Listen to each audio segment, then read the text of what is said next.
अस्सलाम वालेकुम my YouTube family, welcome back to my channel. जी कैसे हैं आप सब? अल्हम्दुलिल्लाह मैं भी खैरियत से हूँ जी। आज के व्लॉग में मैं आप लोगों के साथ जो इन्फॉर्मेशन शेयर करूंगी वो ये कि 4 दिसंबर 2023 को और उसके बाद 21 दिसंबर 2023 को जो यूके के होम सेक्रेटरी ने अनाउंसमेंट्स की थी, उसके बाद अब जब डेट्स भी अनाउंस हो गई है तो कौन कौन से लोग हैं जी जो यूके में स्टिल आ सकते हैं, उनके पास लास्ट चांस है, आखिरी मौका है यूके आने का।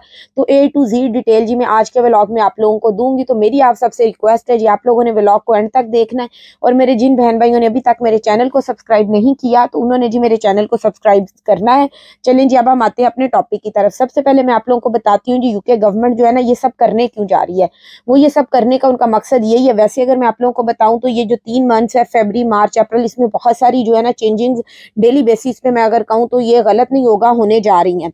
और उसके अंदर ये सब उनका करने का मकसद यही है कि यूके गवर्नमेंट के बिकॉज जी यूके के अंदर जो आने वाले हैं ये उसको कहते हैं जी इमिग्रेशन और एमिग्रेशन, इन दोनों के अंदर बहुत ज्यादा डिफरेंस बढ़ गया। यानी कि यूके के अंदर आने वालों में और यूके से जाने वालों का जो ग्राफ है वो बहुत ऊपर चला गया। यानी यूके के अंदर बहुत ज्यादा लोग आए हैं और जो सबसे ज्यादा लोग आए हैं जी, सबसे ज्यादा लोग जो यूके के अंदर आए हैं वो स्टूडेंट्स के जो डिपेंडेंट्स हैं और केयर वर्कर्स वीजा के जो डिपेंडेंट्स हैं, इन दोनों की वजह से जी बहुत ज्यादा जो है ना वो लोग यूके के अंदर आ चुके हैं।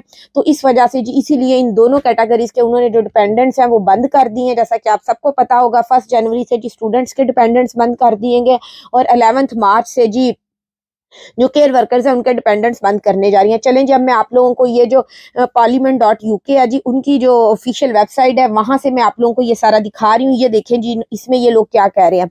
4 दिसंबर को जैसा कि मैंने आपको कहा यूके के जो होम सेक्रेटरी हैं जेम्स क्लेवरी जी, उन्होंने कुछ रूल्स जो है वो अनाउंस किए थे। 5 पॉइंट्स प्लान जो है ना उन्होंने वो दिया था। उसके बाद और इन्फॉर्मेशन थी जी वो 21 दिसंबर 2023 को जी मजीद उन्होंने कुछ और जो है क्लैरिफिकेशंस दी थी उसके अंदर कि ये जो चीज़ें हम इसके अंदर ये चेंज करने जा रहे हैं। जो 5 पॉइंट्स में आप लोगों को थोड़ा सा बता दूं पहले इनके बारे में कि वो क्या क्या चेंजिंग्स करने जा रहे थे और अब इनकी कौन कौन सी डेट्स अनाउंस की है और किन किन डेट से पहले कौन कौन सी कैटेगरीज वाले हैं जो अप्लाई करके विद डिपेंडेंट्स यूके आ सकते हैं। सबसे पहले 5 पॉइंट्स देखते हैं जो उन्होंने कहा था ये हम चेंज करने जा रहे हैं लास्ट ईयर दिसंबर में। एक तो उन्होंने कहा था जी सोशल केयर वर्कर्स जो है ना वो अब अपनी फैमिली को, अपने पार्टनर्स को, बीवी बच्चों को यूके नहीं ला सकेंगे।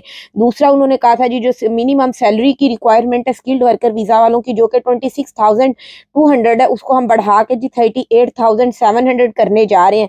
लेकिन इससे जो लोग एग्जाम्प्ट होंगे जी उनके अंदर है जी हेल्थ केयर वर्कर्स जो है वो वाले, ये जो सोशल केयर वर्कर्स है और जो एजुकेशन डिपार्टमेंट से रिलेटेड जिनकी जितनी भी जॉब्स हैं वो वाले, इसके उनके लिए ये जो सैलरी वाली थ्रेशोल्ड वाला है ये उनके ऊपर इम्प्लीमेंट नहीं होता। उसके बाद ही उन्होंने नेक्स्ट कहा था जो शॉर्टेज ऑक्यूपेशन लिस्ट है जिसको रिड्यूस करने जा रहे हैं, उसके अंदर काफ़ी सारी जो भी करंट जॉब्स हैं वो जो है ना वो आगे जाके जी उनको कम कर देंगे। उन्होंने डेट नहीं बताई थी लेकिन अब बता दी है। मैं आगे आप लोगों को बताती हूँ कब से ये जो शॉर्टेज ऑक्यूपेशन लिस्ट है ये भी अपडेट होने जा रही है और कौन कौन से ऑक्यूपेशन इसमें से रिमूव हो रहे हैं।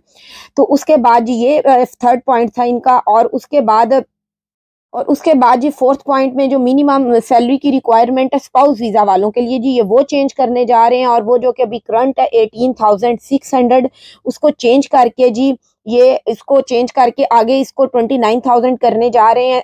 और 29,000 जो है वो भी सिर्फ इसकी कह लें अगर मैं फर्स्ट इंस्टॉलमेंट होगी, सेकंड इसकी जो होगी वो जी इसको फिर बढ़ा के 34,500 करेंगे इसी साल के एंड पे और फिर फाइनली जी 2025 के शुरू में 39,000 जो है ना वो कर देंगे, 38,700 कर देंगे। और जो ग्रेजुएट वीज़ा रूट है उसको भी जी एडवाइजरी कमेटी उस पर वर्क कर रही है, उसको अपडेट करने के लिए कहा गया था, वो अभी स्टिल अपडेट नहीं हुई तो वो भी साल के एंड पे हो जाए। अब मैं आप लोगों को बताती हूँ जी ये जो डिपेंडेंट्स को लाने वाला रूल था स्किल्ड वर्कर वीजा के ऊपर और केयर वर्कर वीजा के ऊपर ये क्या है मैं आप लोगों को इसके बारे में थोड़ा बताती हूँ। सबसे पहले जी आप देखें जो अब नए आएंगे केयर वर्कर्स 11 मार्च से पहले पहले अगर आ रहे हैं तो वो जो है ना अपने बीवी बच्चों को अपने साथ ला सकते हैं। अगर 11 मार्च से पहले पहले वो आते हैं तो और उनको वीज़ा मिल जाता है तो वो ला सकते हैं। लेकिन 11 मार्च के बाद से जो है ना वो अपने डिपेंडेंट्स को, केयर वर्कर्स जो हैं वो यूके नहीं ला सकेंगे। उसके बाद स्किल्ड वर्कर वीज़ा वाले जो है जी वो अपने डिपेंडेंट्स को ला सकते हैं, उनकी सिर्फ सैलरी बढ़ी है। और ये जो सैलरी वाला रूल है ये 4 अप्रैल 2024 से जी जो है ना इम्प्लीमेंट हो जाएगा।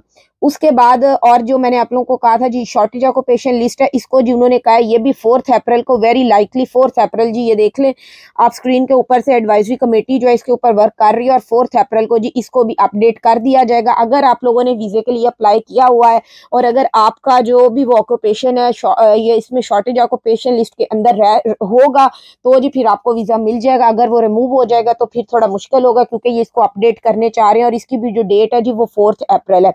इसी तरह जो स्पाउस वीजा वालों को मैंने आपको बताया उनकी भी जो सैलरी थ्रेशोल्ड है वो भी बढ़ाने जा रहे हैं, वो 11 अप्रैल से अपडेट हो रही है। तो आप लोगों को बता दूं स्पाउस वीजा वालों के लिए इन्होंने कहा है कि जो फर्स्ट टाइम जिसने भी अपने स्पॉन्सर को यूके के अंदर से बुलाना है तो वो जो सैलरी थ्रेशोल्ड दिखाएंगे वो सिर्फ उस स्पॉन्सर की अकेले की होगी, लेकिन फ्यूचर में जब उन्होंने अपना वीजा एक्सटेंड करवाना होगा या रिन्यू कराना होगा तो फिर दोनों की सैलरी जो है वो कंबाइन हो सकती है एक्सटेंशन में ILR के वक्त। लेकिन फर्स्ट टाइम जिसने भी यूके से अपना स्पाउस वीजा अप्लाई करना है तो वो सिर्फ एक जो स्पॉन्सर है जो यूके के अंदर पार्टनर है उसकी एक ही सैलरी होगी। और दूसरा ये कि अगर किसी के पास सिर्फ सेविंग है तो वो भी जिन लोगों ने बढ़ा दी है, पहले जो सैलरी की सेविंग की जो रिक्वायरमेंट थी 18,600 पे, वो थी जी 62,500, लेकिन अब जो 29,000 कर रहे हैं सैलरी की जो रिक्वायरमेंट है तो उसके अकॉर्डिंग अगर आपके पास सिर्फ आपके बैंक में सेविंग है तो वो 88,500 होनी चाहिए और ये कम से कम 6 मंथ्स के लिए जी आपके बैंक के अंदर मौजूद हो।